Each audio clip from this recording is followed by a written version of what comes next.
فرعون نے جب حضرت آسیہ رضی اللہ تعالیٰ عنہ کے جسم کی کھال اتارنا شروع کی تو دیکھیں اللہ نے کیا معجزہ کیا۔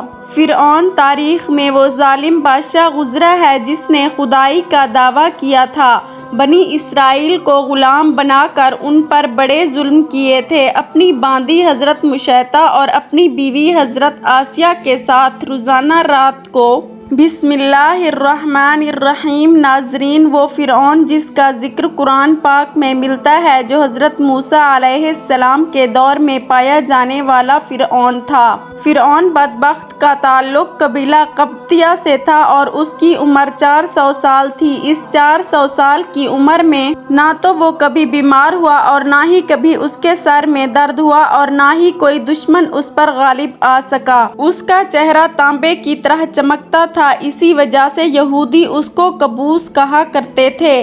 فرعون بادشاہ بننے سے پہلے محنت مزدوری اور تجارت کیا کرتا تھا۔ ایک دن یہ محنت مزدوری سے تنگ آ کر بازار کی طرف نکلا اور وہاں پر اس کی ملاقات حامان سے ہوئی۔ دیکھتے ہی دیکھتے ان دونوں بدبختوں کی ملاقات دوستی میں بدل گئی۔ اگرچہ یہ دونوں ملعون کام کی تلاش میں شہر کی طرف روانہ ہو گئے۔ ان دنوں شہر میں خربوزوں کی خرید و فروخت کا کام زیادہ تھا۔ اس طرح یہ دونوں بدبخت ایک خربوزے والے کے پاس گئے اور اس سے کام مانگا۔ چنانچہ اس وقت اس خربوزے والے نے ان دونوں سے کہا، میرے خربوزے لے جاؤ اور بازار میں جا کر فروخت کراؤ۔ جب یہ مال تم دونوں فروخت کر لو گے تو میں تمہیں کھانے کے لیے کچھ دے دوں گا۔ اس وقت خربوزے والے کی یہ بات سن کر فرعون نے حامان سے کہا کہ تم یہیں ٹھہرو اور میں یہ خربوزے لے جاتا ہوں اور بازار میں فروخت کر آتا ہوں۔ چنانچہ ایسا ہی کیا گیا۔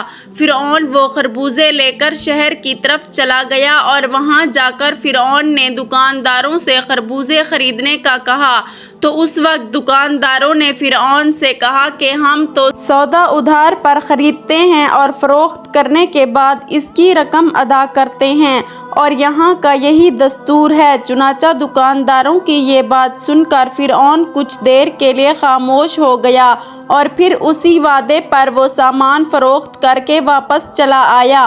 واپس آ کر خربوزے کے مالک سے کہا، مجھے یہ کام اچھا نہیں لگتا۔ اتنا بول کر فرعون وہاں سے چلا گیا۔ اب فرعون کو کسی اچھے کام کی تلاش تھی جس کی وجہ سے فرعون زیادہ سے زیادہ مال و دولت اور روپیہ پیسہ کما سکے۔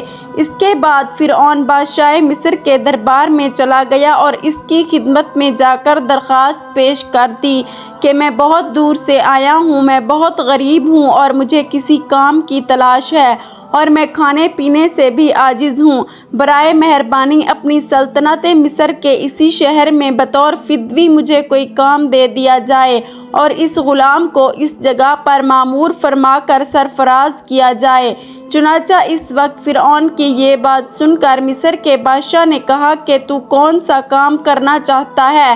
چنانچہ بادشاہ کی یہ بات سن کر فرعون نے کہا کہ مجھے مصر کے قبرستان کی دروغی دے دی جائے اور اس کے بدلے میں کچھ رقم فدیے کے طور پر شاہی خزانے میں جمع کروایا کروں گا اور باقی رقم اپنے پاس رکھوں گا اور میری اجازت کے بغیر مصر کے اس قبرستان میں کوئی بھی مردہ دفن نہ ہوگا۔ یہ بات سن کر اس وقت کے بادشاہ مصر نے فرعون کو مصر کے قبرستان کی دروغی دے دی۔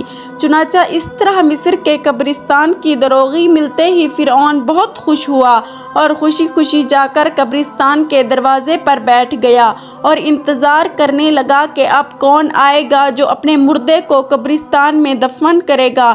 ناظرین، اللہ کے حکم سے ایسا ہوا کہ اسی سال مصر میں ایک وبا پھیل گئی جس کی وجہ سے مصر کے بہت سارے لوگ مرنا شروع ہو گئے۔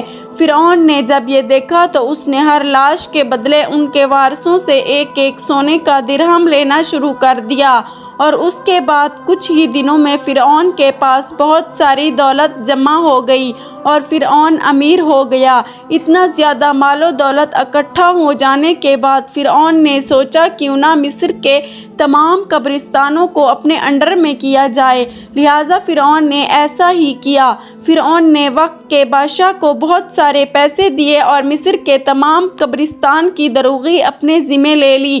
چنانچہ اس طرح فرعون قبرستان کی دروغی کے ذریعے بادشاہ مصر کے خزانے میں بہت سارا روپیہ پیسہ جمع کرواتا، اور فرعون کے اس عمل سے بادشاہ مصر بہت خوش ہوتا، اور بادشاہ مصر فرعون کو پیار اور عزت دینے لگا۔ چنانچہ اسی دوران اللہ کے حکم سے ایسا ہوا کہ اس وقت مصر کا وزیر مر گیا، اور چونکہ فرعون اس وقت بادشاہ مصر کا بہت زیادہ قریب بندہ بن چکا تھا، لہٰذا مصر کے بادشاہ نے فرعون کو ہی مصر کا وزیر مقرر کر دیا۔ اقتدار ملتے ہی فرعون اقتدار کے نشے میں بدمست ہو گیا، اور اس نے اپنے بدبخت دوست حامان کو بھی اپنے پاس بلوا لیا۔ اس وقت فرعون اپنے دوست حامان سے کہنے لگا کہ میں چاہتا ہوں کہ میں خدائی کا دعویٰ کروں اور ساری مخلوق مجھ کو خدا مانے اور میری عبادت کرے۔ فرعون کی یہ بات سن کر حامان بہت حیران ہو گیا، اور حامان فرعون سے کہنے لگا کہ اگر تو خدائی کا دعویٰ کرنا چاہتا ہے تو سب سے پہلے بنی اسرائیل کی تمام مخلوق کو اپنے ہاتھ میں لے لے اور ان کے دل میں اپنی محبت پیدا کر۔ حامان کی یہ بات سن کر فرعون نے حامان سے کہا کہ ایسا کرنے کے لیے آخر کیا کیا جائے، اور یہ لوگ کس طرح مجھے اپنا خدا تسلیم کریں گے، کیونکہ اس وقت تمام لوگ حضرت یوسف علیہ السلام اور حضرت یعقوب علیہ السلام کے دین پر تھے، اور کس طرح وہ لوگ اپنے دین کو چھوڑ کر فرعون کو اپنا خدا تسلیم کرتے۔ اس وقت فرعون نے اپنے دوست حامان سے اس کے بارے میں کوئی تدبیر نکالنے کا کہا۔ فرعون کی یہ بات سن کر حامان کچھ دیر کے لیے سوچتا رہا، اور پھر یہ تدبیر نکالی کہ بادشاہ مصر سے یہ درخواست کی جائے کہ میں چاہتا ہوں کہ مصر کے تمام لوگوں کی تمام تر خواہشات مفت میں پوری کی جائیں، اور ان لوگوں کے تمام تر اخراجات میں اپنی جیب سے ادا کروں گا، اور جو لوگ جو چیز بھی حاصل کرنا چاہیں وہ مفت میں حاصل کر سکتے ہیں۔ چنانچہ اس وقت بادشاہ مصر نے فرعون کی یہ بات سن کر اس کی یہ درخواست قبول کر لی، اور 1 سال کے لیے تمام مصریوں کو یہ رعایت فراہم کر دی، اور فرعون نے 1 سال میں ہونے والے تمام تر اخراجات کی رقم حامان کے ہاتھوں بادشاہ کے خزانے میں جمع کرا دی، اور پورے مصر میں یہ اعلان کروا دیا گیا کہ اس سال خزانہ رعایتوں پر دستیاب ہے۔ ہم نے اپنی طرف سے تمام اخراجات کی رقم بادشاہ مصر کے خزانے میں جمع کرا دی ہے، اور مزید 2 سال کے اخراجات کی معافی کے لیے ہم نے دربار اعلیٰ میں درخواست کی ہے، اور وہ بھی قبول ہو گئی ہے۔ چنانچہ فرعون کی یہ بات سن کر مصر کے تمام لوگ بہت خوش ہوئے، اور مصر کے تمام لوگوں نے فرعون کی ترقی کے لیے خوب دعائیں کیں۔ چنانچہ ادھر مصر کی عوام فرعون کے اس عمل سے بہت خوش تھی، اور ادھر چند دن بعد مصر کا بادشاہ اللہ کے حکم سے اپنی موت آپ مر گیا۔ چنانچہ اس وقت مرنے والے بادشاہ کا کوئی بھی وارث نہ تھا جو اس کے تخت پر بیٹھتا اور اس کی بادشاہت کو سنبھالتا۔ اس طرح مصر کے بادشاہ کی تدفین کے بعد 3 دن تک عیادت ہوتی رہی، اور چوتھے روز مصر کے تمام لوگ بادشاہ مصر کے دربار میں حاضر ہوئے اور کہنے لگے بادشاہ کے تخت پر کس کو بٹھایا جائے، کیونکہ ملک بادشاہ کے بغیر نہیں چل سکتا۔ چنانچہ اس وقت مصر کے لوگوں نے فرعون سے یہ نیکی دیکھی تھی کہ فرعون نے 3 برس کا خزانہ مصر کے لوگوں پر معاف کروایا تھا، اور ان کے اخراجات کا خرچ اپنے پاس سے بادشاہ مصر کو دیا تھا۔ اسی لیے مصر کے تمام لوگ فرعون کے اس عمل سے بہت زیادہ خوش تھے۔ فرعون کی یہ خیر خواہی دیکھ کر مصر کے لوگوں نے بدبخت فرعون کو بادشاہ کے تخت پر بٹھا دیا، اور اس طرح فرعون بدبخت مصر کا بادشاہ بن گیا۔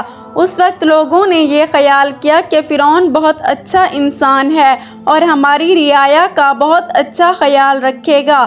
اس طرح جب یہ فرعون مصر کے وزیر سے مصر کا بادشاہ بنا تو اس وقت فرعون نے اپنے دوست حامان کو مصر کا وزیر مقرر کر دیا۔ فرعون مصر کا بادشاہ بنتے ہی اپنے دوست حامان سے کہنے لگا کہ اب پورے مصر میں ہماری بادشاہی ہے، ہم جو چاہیں وہ کر سکتے ہیں۔ اس وقت فرعون نے حامان سے کہا کہ اب کوئی ایسی تدبیر نکالو جس کی وجہ سے مصر کے تمام تر لوگ مجھے خدا ماننے لگیں اور میری عبادت کرنے لگیں۔ اس وقت حامان بدبخت نے فرعون کو یہ مشورہ دیا کہ جتنے بھی علماء دین جو تدریس کا کام کر رہے ہیں وہ سب کے سب دین کی تدریس کو ختم کر دیں۔ اور فرعون نے مصر کے اندر یہ حکم جاری کر دیا کہ کوئی بھی شخص مصر میں درس و تدریس نہ کرے ورنہ اس کو قتل کر دیا جائے گا۔ فرعون بادشاہ کا یہ حکم سنتے ہی درس و تدریس کا یہ سلسلہ ختم کر دیا گیا اور مصر کے لوگوں نے بالکل پڑھنا لکھنا چھوڑ دیا۔ چنانچہ اس طرح درس و تدریس کا سلسلہ ختم ہونے کے بعد وقت گزرتا گیا اور وقت کے ساتھ ساتھ تمام لوگ جاہل بن گئے اور علم سے دور ہو گئے اور اپنے حقیقی خدا اللہ تعالیٰ کو بالکل ہی بھول گئے۔ اس وقت مصر کے لوگوں کی یہ حالت ہو گئی کہ وہ جانوروں کی طرح جاہل بن گئے۔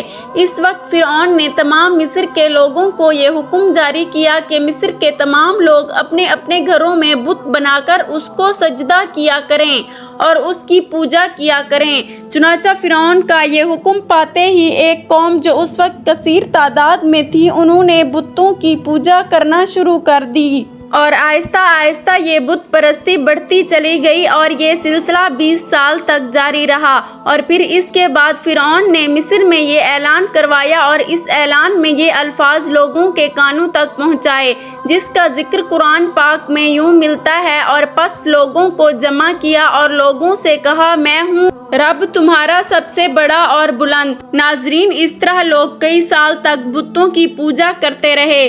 جب لوگ مشرک اور بت پرست بن گئے تو اس وقت فرعون نے یہ حکم جاری کیا کہ اپنے گھروں میں موجود تمام بتوں کو توڑ دیا جائے اور مجھے خدا مانا جائے اور میری پوجا کی جائے۔ چنانچہ فرعون کا یہ حکم ملتے ہی تمام لوگوں نے ایسا کیا۔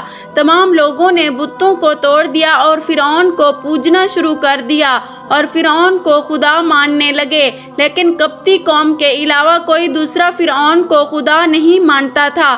قبطی قوم واحد ایسی قوم تھی جو فرعون کو اپنا خدا مانتی تھی اور باقی تمام لوگ اللہ کی وحدانیت پر یقین رکھتے تھے اور اللہ تعالیٰ کو اپنا خدا مانتے تھے۔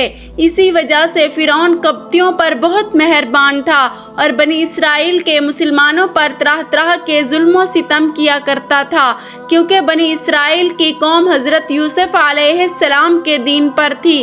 اسی وجہ سے تو فرعون ان پر ظلم کرتا تھا۔ فرعون تاریخ میں وہ ظالم بادشاہ گزرا ہے جس نے خدائی کا دعویٰ کیا تھا، جس کے ظلم کی داستانوں سے تاریخ کے اوراق بھرے پڑے ہیں۔ بنی اسرائیل کو غلام بنا کر ان پر بڑے ظلم ڈھائے تھے، باندھی اور اپنی بیوی حضرت آسیہ پر ظلم کے پہاڑ توڑ کر ان کو شہید کر ڈالا تھا۔ آخر کار اللہ تعالیٰ نے اس کو اس کے تکبر کے ساتھ دریائے نیل میں غرق کر دیا، حکومت کو نیست و نابود اور تہس نہس کر ڈالا اور رہتی دنیا کے لیے اس کو عبرت کا نشان بنا کر یہ ثابت کر دیا کہ تکبر کا انجام صرف بربادی ہے اور تکبر صرف اللہ کی چادر ہے۔ فرعون کی محل میں ایک عورت فرعون کی بیٹیوں کے بال سنوارا کرتی تھی۔ ایک بار وہ فرعون کی بیٹی کے بال سنوار رہی تھی کہ ان کے ہاتھ سے کنگھی نیچے گر گئی۔ جب وہ کنگھی اٹھانے لگی تو انہوں نے اللہ کا نام لیا۔ جب اس باندھی نے اللہ رب العزت کا نام لیا تو فرعون کی بیٹی سمجھ گئی کہ یہ تو میرے والد کو معبود نہیں مانتی بلکہ حضرت موسیٰ علیہ السلام کے اللہ پر ایمان رکھتی ہے۔ چنانچہ اس لڑکی سے پوچھا کہ کیا تم میرے والد کو خدا نہیں مانتی ہو؟ اس نے کہا کہ ہرگز نہیں، میرا خدا تو وہ ہے جو حضرت موسیٰ علیہ السلام کا پروردگار ہے۔ جب لڑکی نے دو ٹوک جواب سنا تو وہ اٹھ کر اپنے باپ کے پاس چلی گئی اور کہنے لگی کہ آپ کے محل میں آپ کی زیر سایہ رہنے والی عورت آپ کو تو خدا ہی نہیں مانتی۔ بیٹی کی باتیں سن کر فرعون غصے میں آ گیا۔ چنانچہ وہ کہنے لگا کہ میں دربار میں جا کر اس عورت کو ایسی سزا دوں گا کہ یا تو وہ موسیٰ علیہ السلام کہ رب کو اللہ کہنے سے باز آ جائے گی یا پھر اپنی جان سے ہاتھ دھو بیٹھے گی۔ اب جب فرعون اپنے دربار میں پہنچا تو اس نے اس عورت کو اپنے پاس بلوایا اور کہنے لگا کہ دیکھو بھائی، تو موسیٰ علیہ السلام کے اللہ کو اللہ کہنا چھوڑ دو۔ وہ کہنے لگی کہ ہرگز نہیں، تو اس نے اس کو بڑا ڈرایا دھمکایا، مگر وہ کہنے لگی کہ اب تم جو کچھ کر سکتے ہو کر لو، میں پیچھے نہیں ہٹوں گی۔ ان کا یہ دلیرانہ جواب سن کر فرعون نے اسے اپنی انا کا مسئلہ بنا لیا۔